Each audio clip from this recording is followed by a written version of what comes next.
If you've ever played a game like Dungeons and Dragons or Pathfinder, you might have felt a bit of inspiration to create your own tabletop RPG system. Unfortunately, making a good tabletop system that is well balanced and is not convoluted is not as easy as it seems. It's part of the reason that D&D and Pathfinder are as popular as they are, and not just examples of what a group of friends could emulate to use between themselves.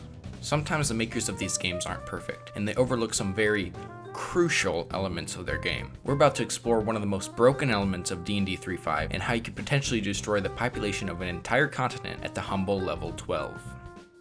If you've spent any time in a Dungeons and Dragons community during 3.5, you might have heard of the Locate City Bomb, or perhaps the Locate City Nuke. But how does it work?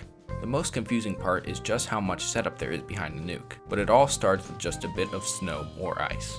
In Frostburn for 3.5, there is a new feat called snowcasting, which states that if you add snow or ice as an additional material when casting a spell, the spell gains the cold descriptor. If we use Flash Frost spell from the PHP 2, we can take our spell with a newly added cold descriptor and force it to do an extra 2 points of guaranteed cold damage per spell level to all targets in the spell area. This is important because the initial spell is not required to deal damage in order for the extra 2 damage to be applied, and regardless of the initial spell we're working on, Flash Frost spell essentially turns it into a combat spell. This is all good, but we need the spell to be electric or sonic as well, and we currently only have a cold spell. At this point, we could use energy substitution to turn the spell electric, but that conflicts with the Flash Frost spell, which only works on spells with a cold descriptor.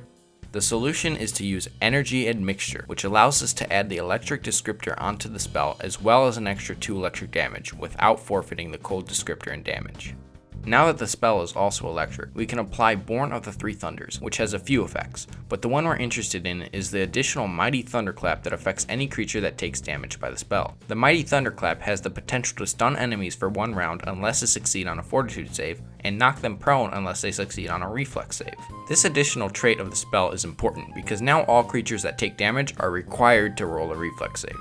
This reflex save allows us to use the feat Explosive Spell, which affects creatures that fail reflex saves caused by spells and throws them to a location outside the nearest edge of the spell, taking 1d6 per 10 feet moved. So to put this together, we can take any spell, turn it into a cold spell, make it do 2 damage per level to any target, make it into an electric spell as well, make it do another 2 damage per level, and then on top of that, hurl some of the targets all the way past the edge of the spell area.